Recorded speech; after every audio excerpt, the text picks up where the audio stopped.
بسم الله الرحمن الرحيم. الحمد لله رب العالمين، وبه نستعين على أمور الدنيا والدين، وصلى الله وسلم وبارك على نبينا محمد وعلى آله وأصحابه أجمعين. يا أيها الذين آمنوا اتقوا الله حق تقاته ولا تموتن إلا وأنتم مسلمون. يا أيها الناس اتقوا ربكم الذي خلقكم من نفس واحدة، خلق منها زوجها وبث منهما رجالا كثيرا ونساء، واتقوا الله الذي تساءلون به والأرحام إن الله كان عليكم رقيبا. يا أيها الذين آمنوا اتقوا الله وقولوا قولا سديدا يصلح لكم أعمالكم ويغفر لكم ذنوبكم، ومن يطع الله ورسوله فقد فاز فوزا عظيما. ثم أما بعد، السلام عليكم ورحمة الله وبركاته. إلهي سبحانه وتعالى ما هذا إسكاله إلهي عافمتك ينسيي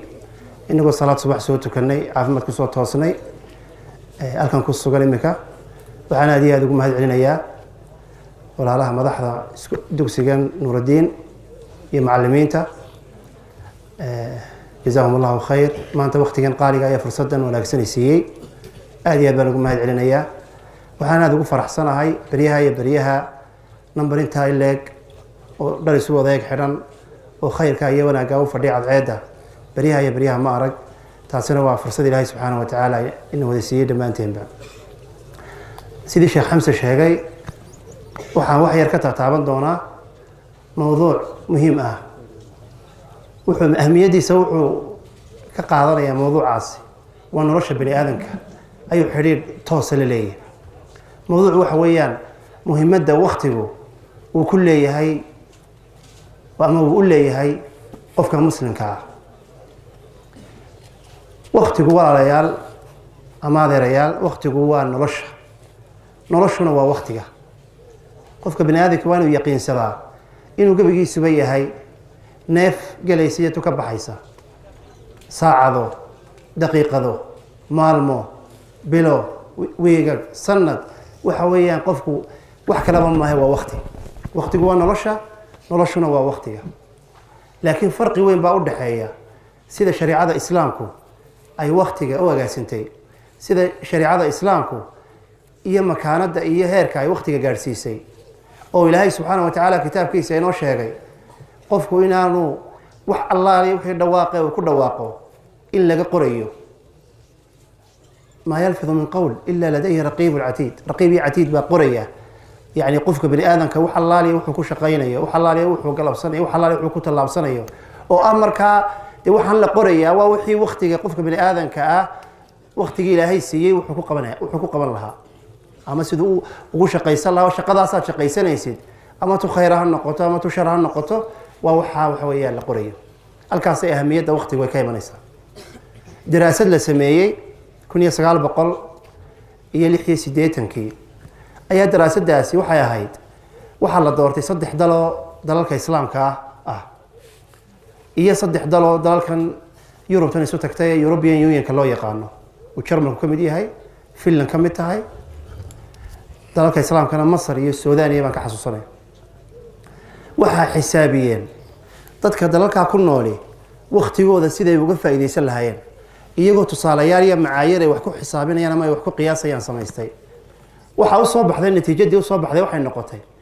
in dadka dalalka islaamka iyo carabta ku nooli waqtigooda afar ka saacadood macaayirtii ay dhigeen markay yani dul saareen ay u eegeen qofka muslimka ahi maalintii wuxuu ka faa'iideysan nus saac wax qabadkiisu nus saac ku soo yani isku soo xiray alka qolooyinka European Unionka ku nool ee Germany ka mid yahayna wax qabadkoodu 7 saacadood u noqday. taasi waxay ku cadeynaysaa sida dadka muslimiintu ee lagu amray inay waqtigooda ilaaliyaan ay wax qabad mugle la yimaadaan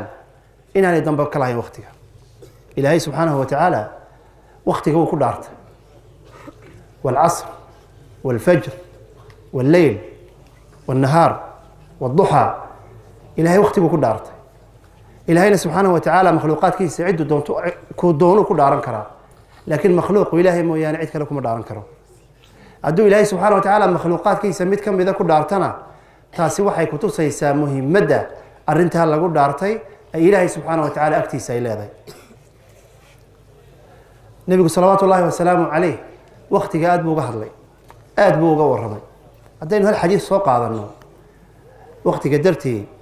nabigu salawatu llahi wasalam aleyh xadiidkii mucaad ibnu jabal uu soo wariyey bazaar iyo tabaraani iyo keyrkoodna ay xadiidka ay kutubtooda laga helayo wuxuu yihi nabigu lan tazuula qadama cabdin yowma alqiyaama xataa yus'al can arbac maalinta qiyaamaha qofki tallaabo dhaqaajin maayo qofki goobtuu taagan yahay ka gudbi maayo ilaa iyo inta 4 arrimood ama 4 su-aalood oo culculus la weydiin doono 4taas su-aalood ee maalinta qiyaamaha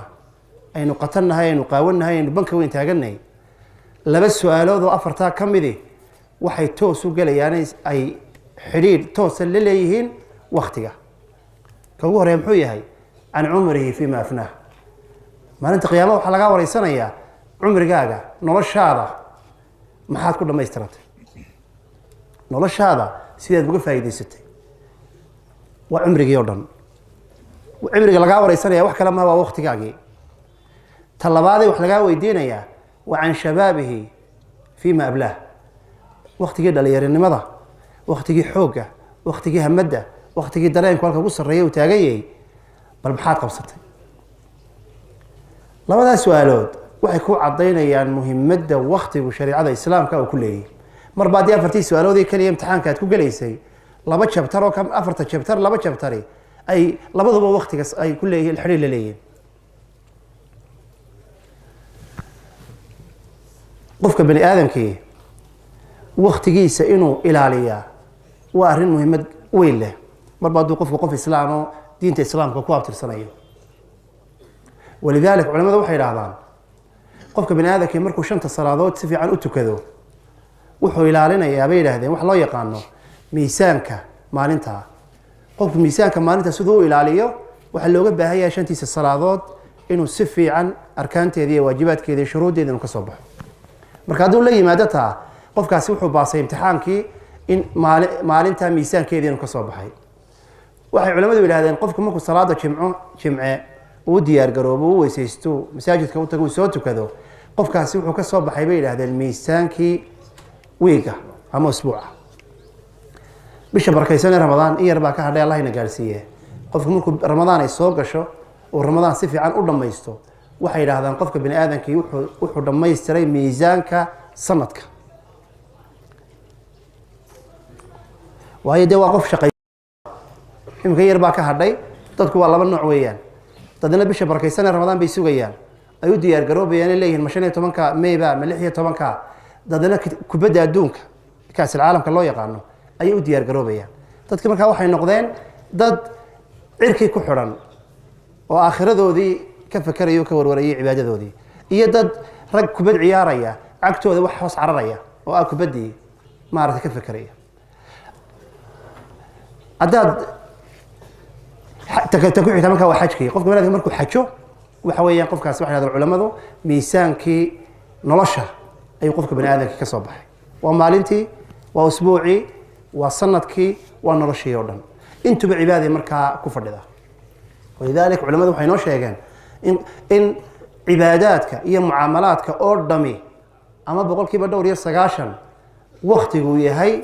yani caamilka ugu horeeya ama ugu weyn salaadii baad tukanaysaa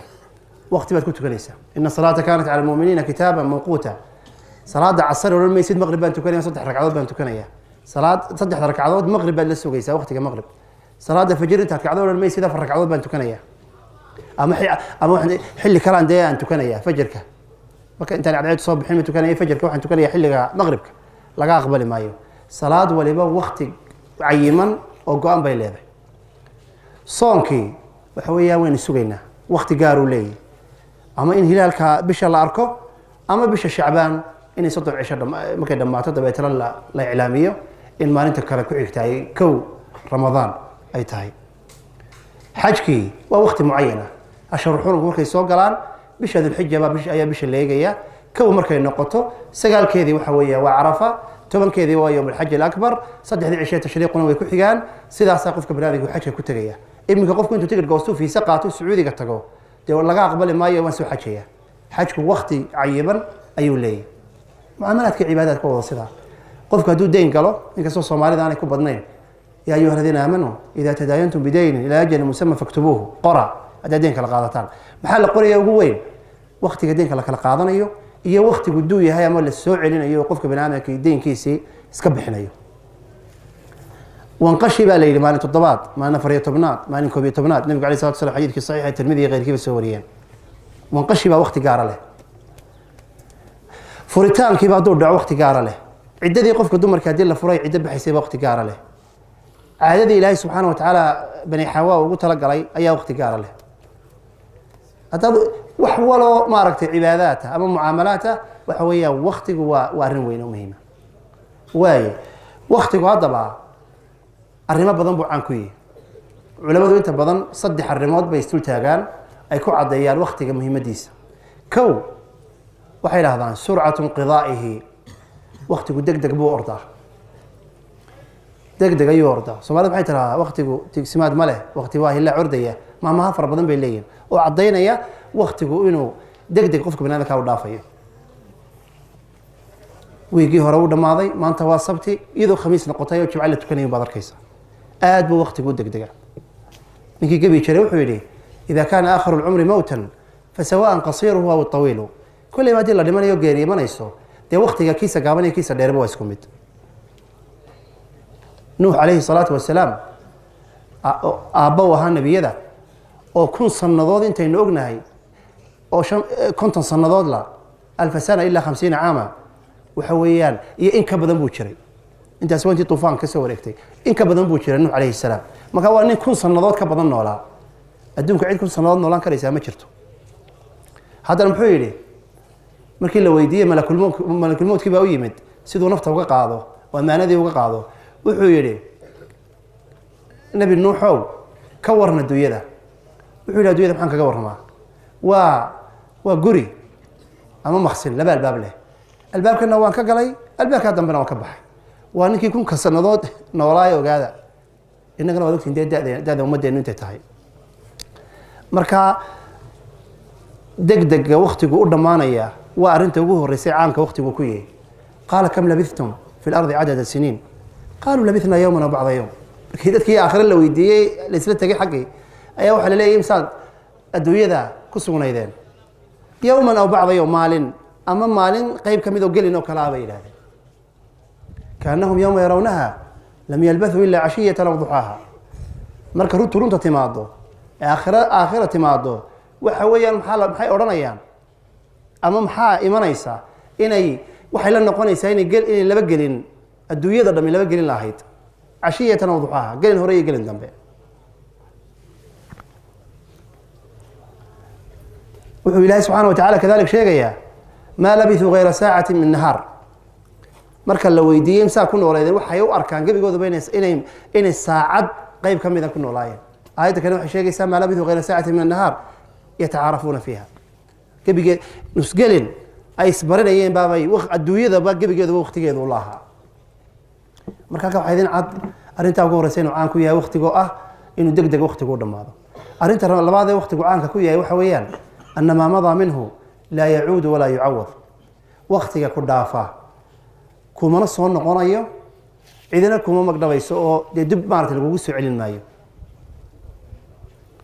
maanta shalay jimcay ahayd jimcadaasi ilaa qiyaama dib u soo noqon mayso maanta waa sabti berri haddii loo gudbo sabtidii history bay noqonaysaa taarikh bay noqonaysaa way dhammaatay soo noqon maayo waqtigu odhan maysid jimcihii waxbaa iga yar dayacmay oo suuratulkahf maan akhriyeyna bal jimcihii dib igu yaro celiya wax la isu celinayaa ma jirto jimcihii way dhammaatay xisaabteedii waa la xidhay qofka bani aadamka intaasuu maarata ku joogaya walidalik alxasan albasri oo raggii taabiciintii waaweynaa ahaa ay culamadu odhan jireen nebiga alay salatu wasalaam hadalladiisi buu ku hadli jiray waxaa laga haya alxasan albasri maquulad aad iyo aad u caana wuxuu yidhi maa min yowmin yanshaqu fajruh maalin waloo maarata subxu dilaaco waagu beriyo ilaa wa yunaadi munaadi dhawaaq baa la maqlaya ya bna aadam ina bani aadanow ana khalqun jadiid abuur cusub baan ahay wa calaa camalika shahiid markhaati baan kaa ahay waxaanaad shaqaysanaysid maanta fatasawad minii weel iga buuxso fa inii idaa madiitu laa acuudu abadaa haddii aan socdo waa sabti maanta dhawaaq baa la maqlayay inagu ma maqlayn lakin dhawaaq baa jira dhawaaqaasi wuxuu leeyay ina bani aadanow abuur cusub baan ahay waa maalin cusub baan waa sabti camalkaad shaqaysanaysa maantana markhaati baan ka ahay fatazawad minii dadaal oo wanaagga xagga wanaagga shaqayso buuxso saxiifadda wax lagugu qorayo haddii aan maanta haddaan socdo oo cadceeddu ay dhacdo dib u soo noqon maayo marka waa arrinta labaad ee waqtigu caan ku yahay kow waqtigu deg deg buu inoo dhaafaa ta labaad waqtiga tagaa dib dambe u soo noqon maayo arrinta saddexaad ee waqtigu caanka ku yahay waxa weeyaan annahu anfasu maa yamliku linsaan waa waxa ugu qaalisan ee ugu qiimaha badan ee uu qofka bani aadamka u haysto carabtu waxay tidhaahdaa alwaqtu min dahab waqtigu dahab buu ka samaysan yahay laakiin haddaad u fiirsataad hoos ugu dhaadhacdo waqtigu dahab iyo diamond iyo dhul iyo wax allaale wixii aynu dhaqaalo u aragno o dhan waqtigaa ka qiimo badan waayo noloshaadii ayaa waqtigii ku xidhan aakhiradaadii ayaa waqtigaagii ku xidhan badbaadadaadii baa waqtiga ku xidhan oo ay tahay qofka bani aadamkii arrintaa inuu aad iyo aad iyo aad ugu fiirsado culimmadu waxay noo sheegeen in qofka bani aadamka ee adduunyada ku ciyaaro waqtigiisa ee waqtigiisa ka faa'iidaysan waaya in laba waqti uu qofka bani aadamkii ka xumaan doono waqtiga adduunyada kaga lumay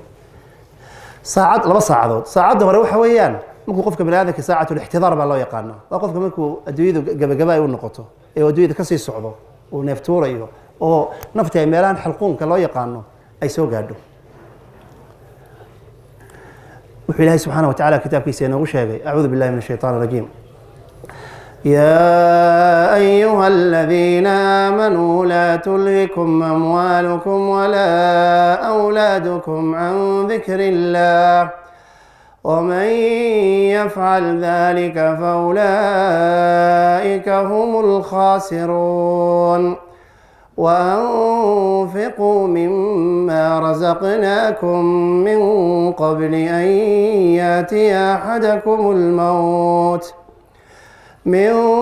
قبل أن يأتي أحدكم الموت فيقول رب لولا أخرتني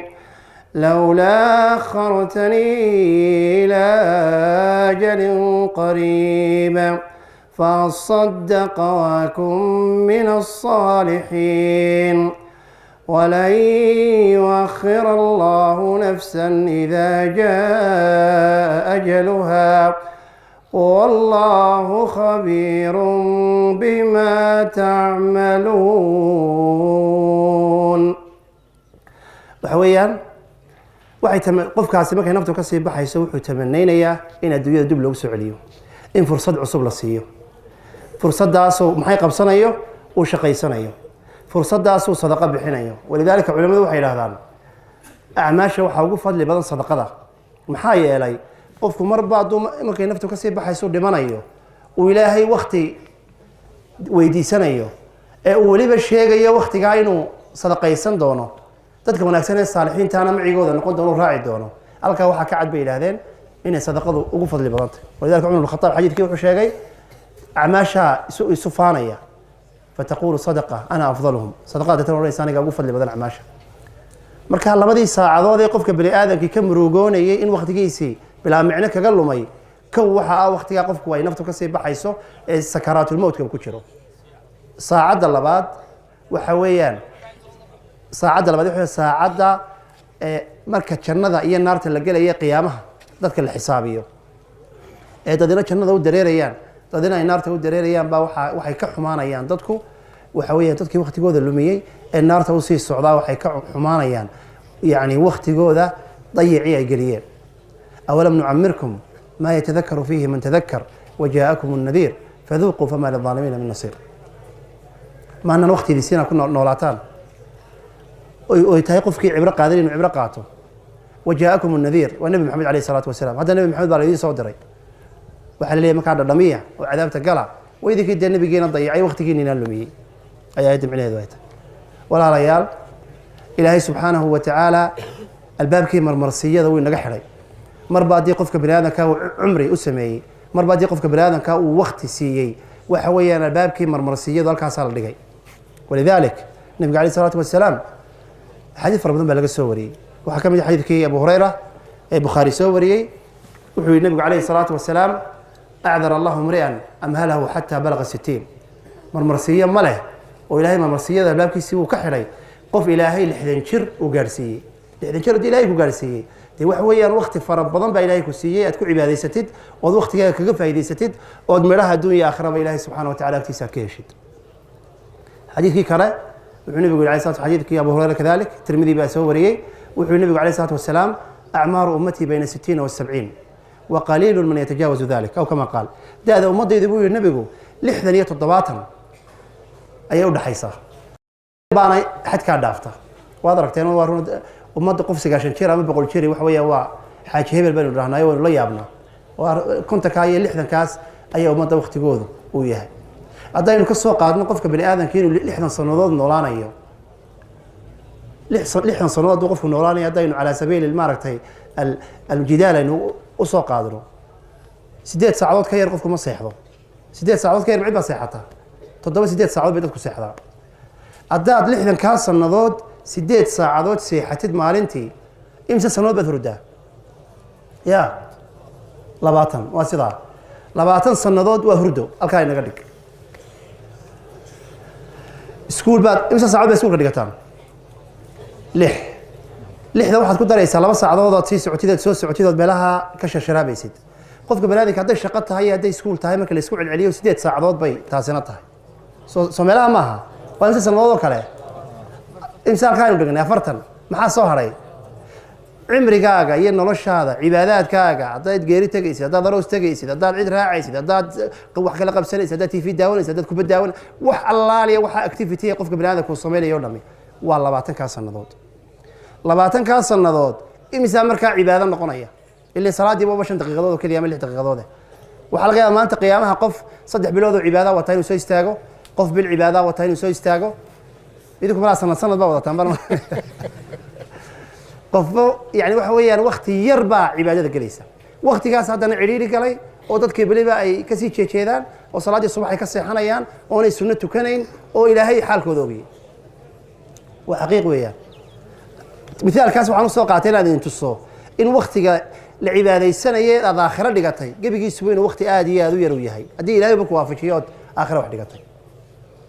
oo ay tahay qofka bani aadamka inuu aad iyo aad arrimaha uga fiirsado waxa weeyaan marba haddii arrintu sidaa tahay maxaa qofka looga baahanyay kow almuxaafadatu calaa waqtih qofka bani aadamka inuu waqtigiisa ilaaliyo in qofka bani aadamka waqtigiisa ilaaliyo raggii salafka waxay odhan jireen nin baa wuxuu yidhi adraktu aqwaaman kaanuu xariisiina calaa awqaatihim akthara min xirsikum calaa daraahimikum wa daraariirikum wuxuu yidhi waxaan la kulmay dadkiinan lacag iyo dirham iyo diinaar un daba cararaya oo ilaalinaya waxaan arkay buu yidhi dad waktigooda ilaaliya in ka badan intaa ilaalinayseen xoolihiinan innagoo idinka arkaya qofka xooga yar haysa xawaaladuu dhiganaya baan buu furanaya dhul buu gelinaya wuxuu doonaya inuu ilaaliyo dhaqaalihiisa oonu dhaqaalahaasi meel loo dhaafin miyaan idinku dheereeyey mise cadceedda idin haysa khayrka waad kaysta waxa weeyaan xoolihii buu ilaalinayaa ayuu meel ku ridaya xoolihii ayuu ilaalinayaa uu meel ku ridaya laakiin waktigii waxaan dhici karaysa aan waddan ka lahayn nin la odhan jiray abu cali daqaaq ayaa wuxuu yidhi qofka bani aadamkii waa maalmo la isku daray haddaba u fiirsada hadalkaa qofka bani aadamkii waa maalmo la isku daray yani waa wakti qofkan socodkan aad socotida bani aadamka tahay wuxuu yidhi gebigaaguba wakti baa tahay idaa dahaba yowm dahaba bacduk hadday maalina dhammaato waxa weeyaan qayb kaa mida baa dhammaatay waxaa lagu talagalay inaad 50 sanadood noolaato maanta markay dhammaatay berri dhammaato waa maalmo lagaa goynayo oo dee waxaad xaggii aakhira usii socota ninkanina wuxuu yidhi waktigu wax kalaba maaha waa intuu qofka bani aadamkii nool yahay maalintuu dhashay ilaa maalintuu dhimanayo intaasaa waqti loo yaqaanaa ama xayaat insaan saxaabigii cabdullahi bni mascuud radia allahu tacaala canhu wuxuu yidhi maa nadimtu calaa shay nadamii calaa yowmin garubat shamsuh naqasa fiihi cumrii walam yazid fiihi camalii waxaan aada uga naxaabuu yidhi uga murugoodaayaan ka midoobaadaa maalin maalmaha ka midoo cadceeddu ay dhacdo cimrigaygana wuxuu yidhi hoos buu sii dhacay dee maalintaasaa minus la odhanaya walam yazid fiihi camalii camalkaygii saalix ahaa ee wanaagsanaana aanu sare yani ilahay subxana wa tacala agtiisa aanu u tegay markaa in qofka bani aadamkii waktigiisa uu ilaaliyo uu xifaadu muxaafada cala alwaqti uu la yimaado uu waktigiisa ilaashadaa waa arrinta ugu muhiimsan arrinta labaad اغتنام الفراغ وحنا يقانو فراغ وحوية وشق لعنته وحقبض لعنته إن قفك بنادك ويسكيل عليه وإن فراغ يا وقتك إسبير كان هيسته وإن وحكم مشغوشة قفك أما شرب بكم مشغولة يا أما خير بكم مشغولة يا مركا وإن النقطة تلك خير بكم مشغولة ولذلك النبي عليه الصلاة والسلام حديث عبد الله بن عباس رضي الله تعالى عنهما في الصحيحين وحي النبي نعمتان مغبون فيهما كثير من الناس الصحة والفراغ لبن نمعو أيادتك هوس على رأوني قيمه هذا أنا دنك يالنين ماني كفايديسا الصحة عافماتك هي فراغة هي وقتك وقتك وحويا وأرنكو دافع يساعد دي أنا تسكون مشغولين تطبع وراني إن مري وقتك دلة إن مري وقتك صار له منه ما خايده إن مري حوالي ساعات كسر وقتك كسر له منه ما حد وقتك أول منه وقتك بابا إن يره وقت ير أو هذا يرويانه ما حد يقوم مشغولين يسا وحن الدنيا آخر منه تونا حكوتري وفرد كدر اللون بعتله قبيلة له حمال كان قفك بنانكي ويسكيل عليه وأنت آد وقف يسويها إن الشباب والفراغ والسعة مفسدة للمرء أي مفسدة من قبل يشرح ويلي رلي يرني ماذا هي فراغ هي دين وقفك يسكفها كهيستو وفسهات قفك بن آذن كأ دين نرشي سيا آخر يسبق ليسا نكي وزير كهاي لو نشري ابن هبيرة نكا سلك كلمة مكور رمي وقت قال ليس وحولي والوقت أنفس ما عنيت بحفظه وأراه أكثر ما عليك يضيع وقت ووحا قال السن إلا إنه أمرين إنه إلى لأنه وأروح أوقف ذي قفك بلادك ويسك ضيع أيام والله من أيوم إمك وحا بطي وحلا يلاحظه قريدة كديسكا موت الفجأة أنس بن مالك رضي الله تعالى عنه حديث الطبراني السوري النبي يقول عليه الصلاة والسلام من أمارات الساعة موت الفجأة على مدى ساعة يرير وحكم ذا قريدة كديسكا ويذي كاركي قف مخايد كل فرديبا كان دقاق أيوه نص ساعة كده بالورني هبل قاعد باتشيري هبل ودني هبل استاجي ورسوتنا بالانسانين ده بالانسانين ده ملك الموت كيف كاجا هريه ملك الموت كي أي كاجا هريه يعني وحويا ملك الموت كاسي أي لحظة وسوق ليه أي تقف كبني آدم كيلو إسئل عليه أو أي وقت أي لحظة أيوه جارده يمنيسا وملك الموت كي يمنيا وراديقه ديارة وحسابت هذه آخر وحسيدك تي ويسقبا أو تسبيح سنية أو صلاة دي قدام بيسيتو كذي إن ملك الموت كوي ما دويا ملك الموت ورد اسمه سهلنا سليمان نبي سليمان عليه السلام هي واحد لقى سوري واحد لي أروس بيسيرتك نبع السمي أروس كيف بيسيرتك أي سقوا أنتم بحي ولا بيستي أروس كسقوا كوسي الصعدة أيام ملك الموت كيف كوريمد وحكوا لي إلى أين أنت ذاهب يا سليمان وحكوا لي دي أروس كاسن تجيه وحكوا لي أروس كه تجين وضيقي صدق هاي أنا كدلي أيام كلا يجوا أمر نفط إنا كقاضو قولوا بالنفط كقاضي يا دي أروس كل حسوب بدل يا جيريه ما حد كدوني سكتشوك ويا يقولوا سكتشوك نبي سليمان أروس كيو كان نقضوا متجين وكدو حسليه واحد من يا اللي واكل ملك الموت كي هوش يسوي وضعه ويصير واحد من يا وضيقي كعسومي صدق كها ماشي ما حد جيري ذي تعسيدهم بتجي مالي لبعض النبي سليمان وضد مريا هي وضيقي صدق هاي اللي يروح حلا يبود مني صباحا يسقوا الوين يكهريمت ونحي نبي سليمان نبي سليمان ونحيو حد يقول مويدي أروس كينا كي ونكسوع على السمي ده نبي سليمان وخشري اللي هو حويا ملك الموت كي ورسيه قال لي كده مو ملك الموت كي ياري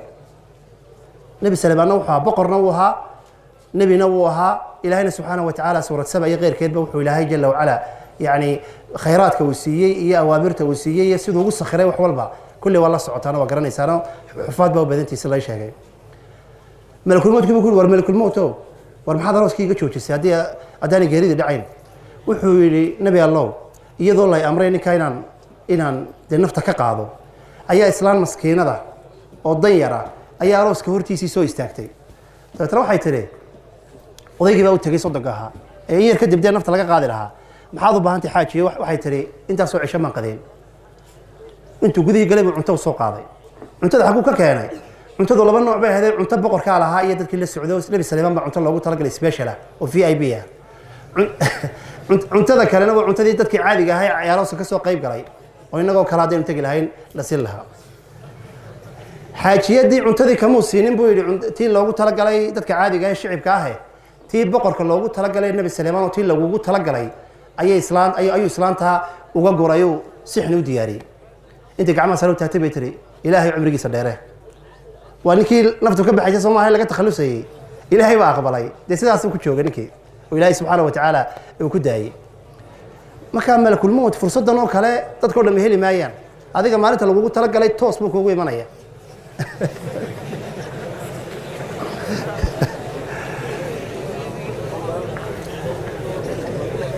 toos buu qofka ugu imanaya marka in qofka bini aadamka uu aad isu ilaaliyo ayaa taasi muhiima waqtigeena haynu ilaashano faraaqa haynu ka faa'iideysano walidalik arrimaha ugu waaweyn markaynu waqtiga ka hadlayno culimadu waxay ka hadlaan kelmadda loo yaqaano sawfa marka carabiga la turjumay laga hadlayo waxa isku daynayno Soomaaliyeeno waan qaban waa wax mustaqbalka la sameyn doona sawfa adhab waan tagi doona sawfa usafir waan sameyn doona waan qaban doona kelmaddaasi waxay yiraahdeen culimadu markay cibaado noqoto ha la iska ilaaliyo waayo shaydaan baa ku lamaanan war hebel kale tukanay waan tukan doonaa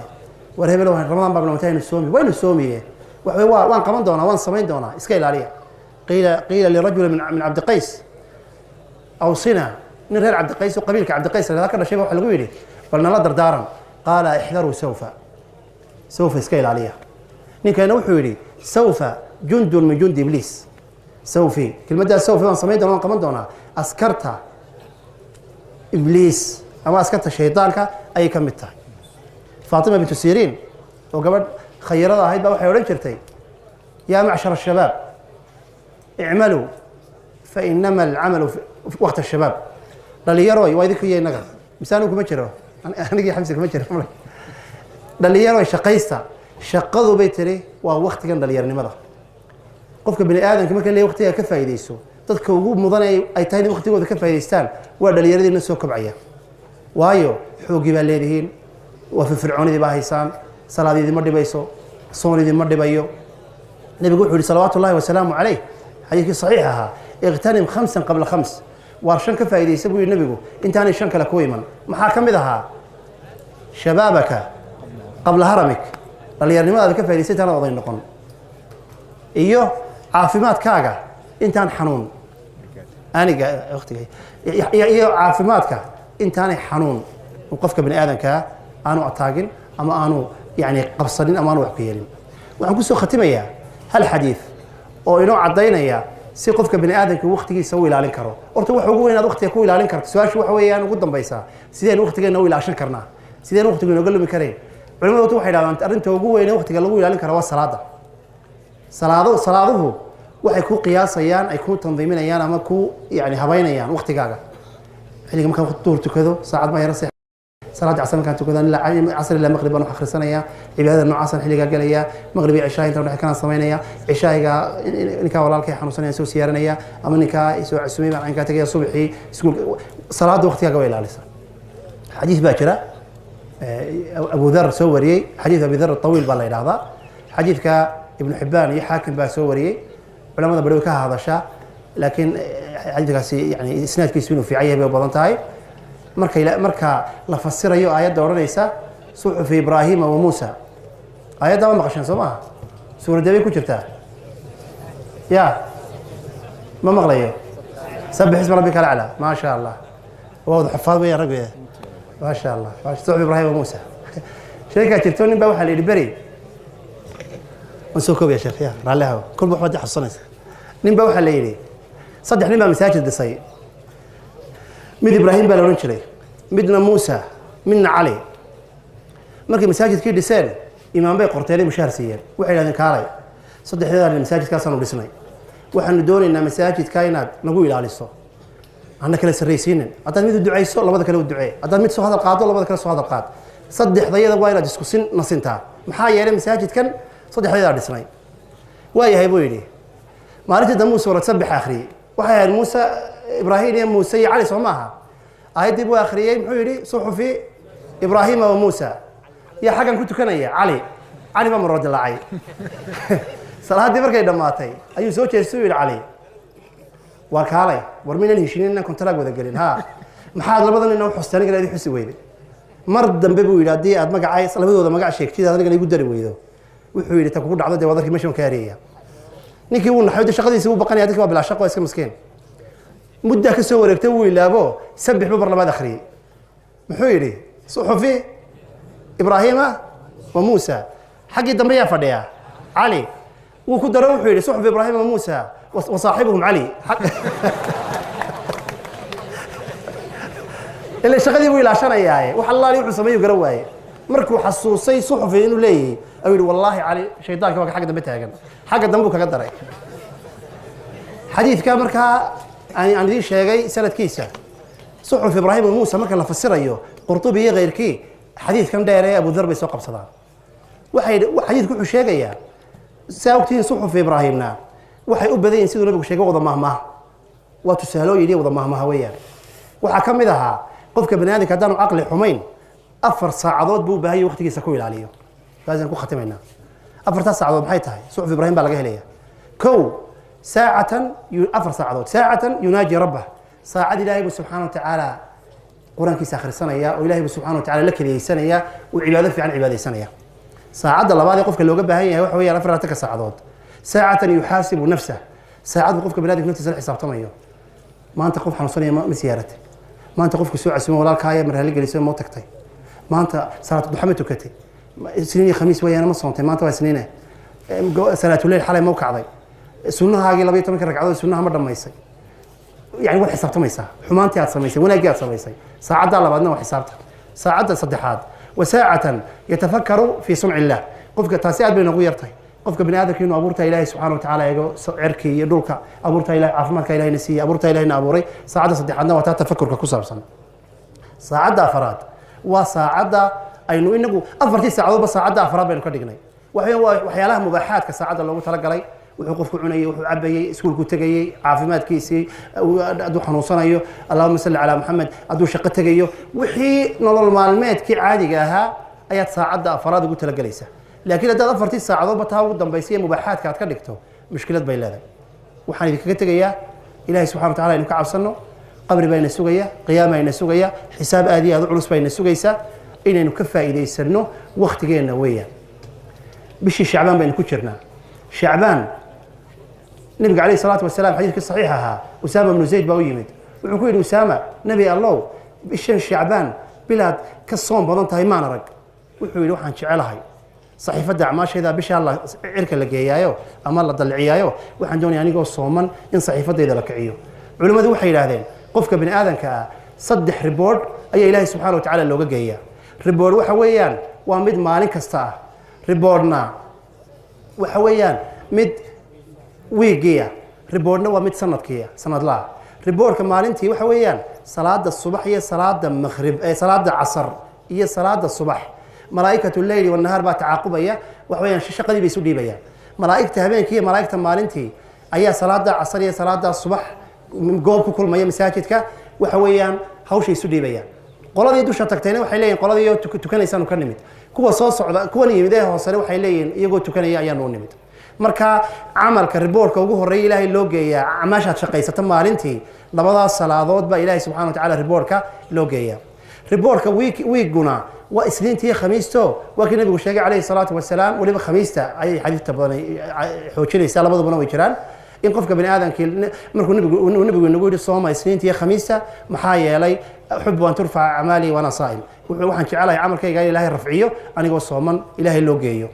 واتطلبات صدق هذا هذا بقول مهمسن وخطرة وحويا بش الشعبان يعني كترنا وبش عمل كات سنة كوردن شقيستي إلهي سبحانه وتعالى لو رفعنا يوم سيدي حديث كي أسامة بن زيد من وش هاي مركها خطرتي ذو حيتهاي بش وين تصون كبتصتها وين قرآن أخرس كبتصتها وين العبادات كبتصتها لا بقى مودرتين كو إلى بش صوص عتير رمضان الله ينقلسيه أدي يرجرودو أرنت لبعض توا بشي وجوب خطر سنيدو مر بعد عمل كاجات سنة كاسور دل صور شقيستي ريبورت كيس إلهي سبحانه وتعالى لو جينا يو بش شعبان وبالمظن إنه إلى لنا لو لا تعيش كهري هاي بش هذا دالو قرآن أخذ كهلا بتصدو صدقة هلا بتصدو صون كهلا بتصدو إنه جو ودي يرجرو بين إلهي نكون هاللي قرينا وندي يرجرو بين إن شاء الله تعالى بش بركة سنة رمضان دمانتي مواليد مهد علينا يا جزاكم الله خير إلهي هاي ذي بركة والسلام عليكم ورحمة الله وبركاته.